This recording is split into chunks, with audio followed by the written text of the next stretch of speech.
The Korean War, the war between democracy and communism. Korea was liberated from the Japanese Empire by both the US and the Soviet Union. They decided that since the US occupied the southern part of the country and the Soviets occupied the north, they would divide the country between the two.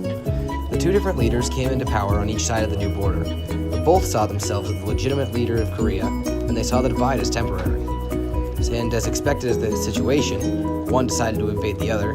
North Korea got permission from the Soviet Union to invade the South, and they launched their assault on June 25th, 1950. What were the major battles fought? The First Battle of Seoul resulted in the capture of South Korea's capital by North Korean forces. The Battle of Hill Erie was between the United Nations Command Forces and the Chinese People's Volunteer Army. This battle never really ended because each side sabotaged the other.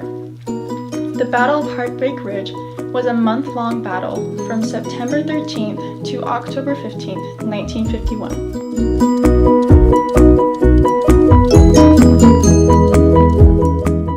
The Korean War started on June 25th, 1950 and ended July 27th, 1953. And it all started when North Korea, which was a communist country, invaded South Korea.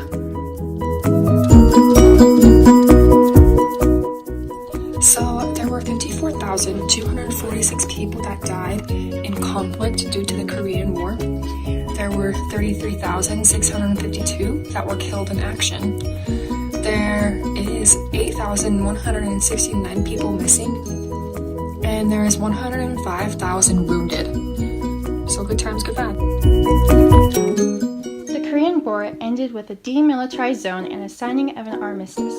The Korean Armistice Agreement was signed on July 27, 1953 in order to negotiate permanent peace between North and South Korea.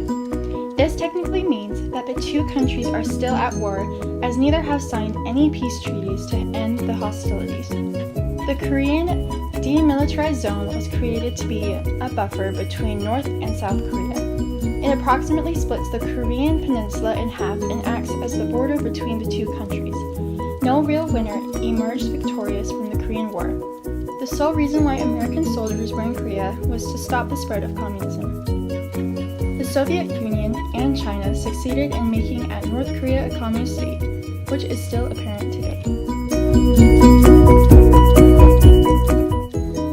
After World War II, President Harry Truman wrote a new policy concerning foreign policies. It was named the Truman Doctrine.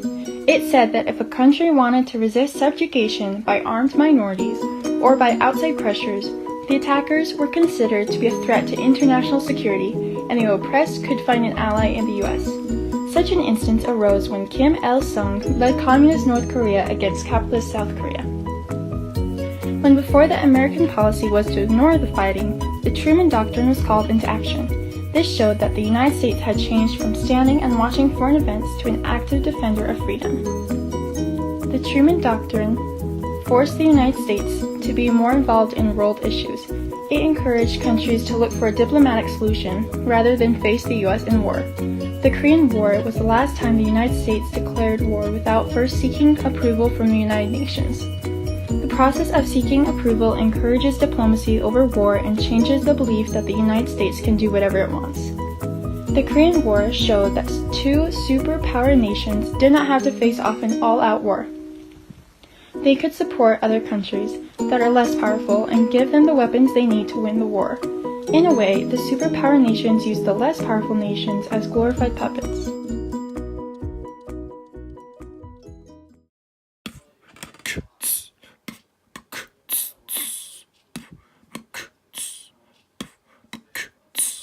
Zay Davis, ceremonial hazing of Andrew, name-calling, bigotry, and seat-stealing.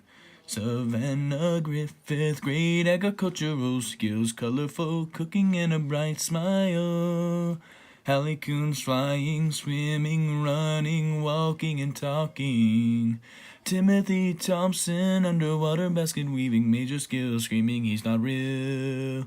Hickory Hilbert, average dweeb nose, picking nut finger, licking lemon, squishing humanitarian. Andrew Iverson. Credits. Question number 8.